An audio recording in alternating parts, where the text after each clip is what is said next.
વમોટી નાની મધ્યે ભવ્ય ગણેશ મહોત્સવ પર્વની ઉજવણી કરવામાં આવી હતી। અબડાસા તાલુકાના વમોટી નાની મધ્યે ગણેશ મહોત્સવનું આયોજન કરવામાં આવ્યું હતું। દર વર્ષની જેમ આ વર્ષે પણ ભવ્ય આયોજન કરવામાં આવ્યું હતું, જેમાં 18 વર્ણનો સાથ સહકાર મળ્યો હતો। પ્રથમ દિવસે સ્થાપના વિધિ, મહાઆરતી અને અનેક કાર્યક્રમો થયા હતા અને લોકો મોટી સંખ્યામાં જોડાયા હતા।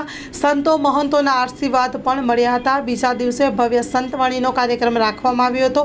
ત્રીજા દિવસે મહાપ્રસાદ અને સાંજે ગણેશ વિસર્જનમાં આખું ગામ જોડાયું હતું, જેમાં ગણપતિ બાપા મોર્યાના સાદ સાથે આખું ગામ ભક્તિમય બન્યું હતું, યુવા સમિતિએ જણાવ્યું હતું। Story report by Ramesh Bhanushali Naliya.